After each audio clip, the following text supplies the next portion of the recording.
El martirio de Policarpo.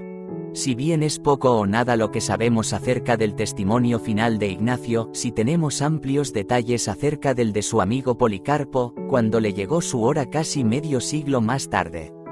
Corría el año 155 y todavía estaba vigente la misma política que Trajano le había señalado a su gobernador Plinio.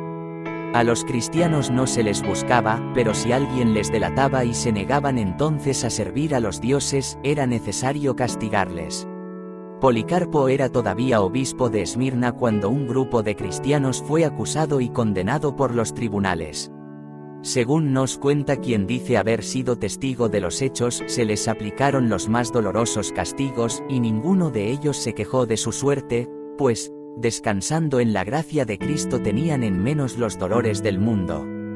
Por fin le tocó al anciano Germánico presentarse ante el tribunal, y cuando se le dijo que tuviera misericordia de su edad y abandonara la fe cristiana, Germánico respondió diciendo que no quería seguir viviendo en un mundo en el que se cometían las injusticias que se estaban cometiendo ante sus ojos, y uniendo la palabra al hecho incitó a las fieras para que le devorasen más rápidamente. El valor y el desprecio de Germánico enardecieron a la multitud, que empezó a gritar: «¡Que mueran los ateos!», es decir, los que se niegan a creer en nuestros dioses, y «que traigan a Policarpo». Cuando Policarpo supo que se le buscaba, y ante la insistencia de los miembros de su iglesia, salió de la ciudad y se refugió en una finca en las cercanías. A los pocos días, cuando los que le buscaban estaban a punto de dar con él, huyó a otra finca. Pero cuando supo que uno de los que habían quedado detrás, al ser torturado, había dicho dónde Policarpo se había escondido, el anciano obispo decidió dejar de huir y aguardar a los que le perseguían. Cuando le llevaron ante el procónsul, este trató de persuadirle, diciéndole que pensara en su avanzada edad y que adorara al emperador. Cuando Policarpo se negó a hacerlo, el juez le pidió que gritara: «¡Abajo los ateos!». Al sugerirle esto, el juez se refería naturalmente a los cristianos que eran tenidos por ateos. Pero Policarpo, señalando hacia la muchedumbre de paganos, dijo: «Sí. Abajo los ateos».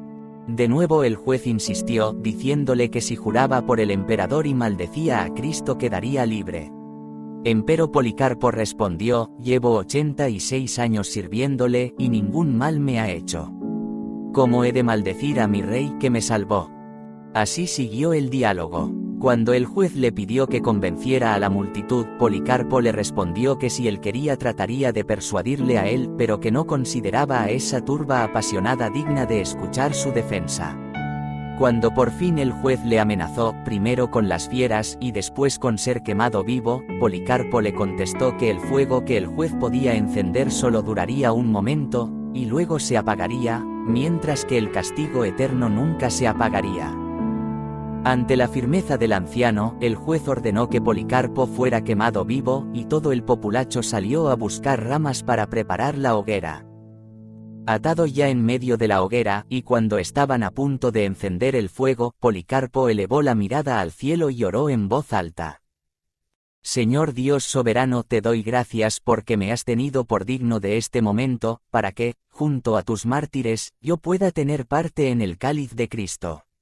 Corchete que abre... corchete que cierra. Por ello te bendigo y te glorifico. Corchete que abre... corchete que cierra. Amén». Así entregó la vida aquel anciano obispo a quien años antes, cuando todavía era joven, el anciano Ignacio había dado consejos acerca de su labor pastoral y ejemplo de firmeza en medio de la persecución. Por otra parte, las actas del martirio de Policarpo son interesantes porque en ellas podemos ver una de las cuestiones que más turbaban a los cristianos en esa época, la de si era lícito o no entregarse espontáneamente para sufrir el martirio. Al principio de esas actas se habla de un tal Quinto que se entregó a sí mismo, y que al ver las fieras se acobardó. Y el autor de las actas nos dice que solo son válidos los martirios que han tenido lugar por voluntad de Dios, y no de los mártires mismos. En la historia del propio Policarpo, vemos que se escondió 2 veces antes de ser arrestado, y que solo se dejó prender cuando llegó al convencimiento de que tal era la voluntad de Dios. La razón por la que este documento insiste tanto en la necesidad de que sea Dios quien escoja a los mártires era que había quienes se acusaban a sí mismos a fin de sufrir el martirio.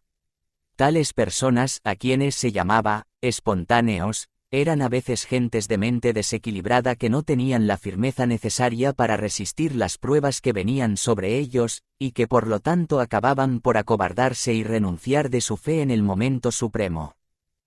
Pero no todos concordaban con el autor de las actas del martirio de Policarpo.